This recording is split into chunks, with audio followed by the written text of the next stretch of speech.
in a quiet corner of Jerusalem, a man who had been blind from birth sat by the side of the road. His world was a constant shadow, a life devoid of the beauty and wonder that many of us take for granted. For as long as he could remember, his eyes had never seen the sun, the moon, or the faces of those who passed him by. His existence was defined by darkness, and the society around him had abandoned him, seeing him only as a burden. The man had no idea that his life was about to be changed forever. One day, as Jesus and his disciples were walking through the city, they encountered this blind man. The disciples, in an attempt to understand the cause of the man's condition, asked Jesus a question that was commonly asked in those times: "Rabbi, who sinned, this man or his parents, that he was born blind?" The disciples assumed that the man's blindness must have been the result of sin, either his own or that of his parents, as this was the common belief of the day. They viewed suffering as a punishment for sin. However, Jesus responded in a way that would reshape their understanding of suffering. He said, "Neither this man nor his parents sinned, but this happened so that the works of God might be displayed in him." John 9 verse 3. With these words, Jesus dispelled the common notion that sickness or suffering was always a result of personal sin. Instead, he pointed out that this man's condition existed not as a punishment, but as an opportunity for God's glory to be revealed. Jesus was setting the stage for something extraordinary. Jesus went on to explain, "As long as it is day, we must do the works of him who sent me. Night is coming, when no one can work. While I am in the world, I am the light of the world." John 9 verses 4 to 5. Jesus made it clear that he was the light that would illuminate the world's darkness. His purpose on earth was not only to perform miracles but also to bring spiritual light, truth, and salvation to a world lost in sin. Then, with a simple yet powerful act, Jesus demonstrated his divine authority and compassion. He spat on the ground, made mud with the saliva, and applied it to the man's eyes.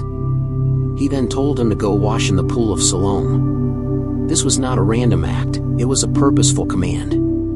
The Pool of Siloam was a well-known place in Jerusalem, and its waters were often seen as a source of healing. Jesus instructed the man to wash there, not just to heal his physical blindness, but to give him the chance to demonstrate his faith and obedience. The blind man, trusting Jesus, followed his instructions without question. He went to the Pool of Siloam and washed his eyes. As soon as he did, a miracle occurred. For the first time in his life, the man could see. The darkness that had consumed his entire existence was replaced with the brightness of the world around him. Colors, shapes, and faces that he had never known before were now visible to him. His life had been completely transformed in an instant. As the man returned to the city, his neighbors were astounded. They couldn't believe their eyes. Some of them didn't even recognize him at first, asking, "Isn't this the man who used to sit and beg?" They were confused, trying to make sense of the transformation. But the man, now able to see clearly, assured them, "I am the man." He went on to tell them that a man named Jesus had healed him, and that he had washed his eyes in the Pool of Siloam, just as Jesus had told him. The news of this miracle spread quickly, but not everyone was pleased. The Pharisees, who were known for their strict adherence to the law, could not accept that such a healing had taken place on the Sabbath, the holy day of rest. According to their interpretation of the law, performing any work, including healing, was forbidden on the Sabbath. They called the man in for questioning, but he simply testified to what had happened to him. "One thing I do know," he said, "I was blind, but now I see." John 9 verse 25.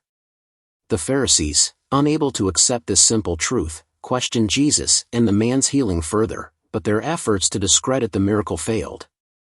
Despite their skepticism and attempts to dismiss the healing, the blind man stood firm in his testimony, unwilling to deny what had happened to him. He boldly declared that Jesus had healed him, and that the work of God had been displayed through this miraculous act. The story of the blind man is about more than just physical healing, it carries a profound spiritual message. Jesus' act of healing the man is a symbol of the spiritual blindness that plagues humanity. Just as the blind man had been in physical darkness, so too are we all born into spiritual darkness, unable to see the truth of God's love and salvation. But Jesus, as the light of the world, came to bring us out of that darkness. Through his death and resurrection, he made it possible for us to receive spiritual sight, to see and understand the truth about God, his love, and his plan for our lives. In this story, we also see the importance of faith and obedience. The blind man was healed not only because Jesus had the power to perform miracles, but because the man obeyed Jesus' command to wash in the pool of Siloam.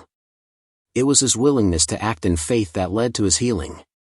Similarly, in our own lives, we are called to respond in faith and obedience to the word of Jesus, trusting that his promises are true and that he will bring healing and transformation to our lives. Moreover, the story challenges us to examine our own spiritual sight. Just as the Pharisees were blind to the work of God, we too can become spiritually blind if we refuse to acknowledge Jesus as the light of the world. The question we must ask ourselves is, do we have eyes to see the truth of who Jesus is? Are we willing to step out of the darkness and into the light that he offers? The healing of the blind man is a reminder that no matter how dark our lives may seem, Jesus has the power to bring light and healing. It is a call to have faith in the transformative power of Jesus and to trust that, no matter the darkness we face, he can bring us into the light. Just as the blind man received physical sight, so too can we receive spiritual sight through faith in Jesus Christ, the true light of the world.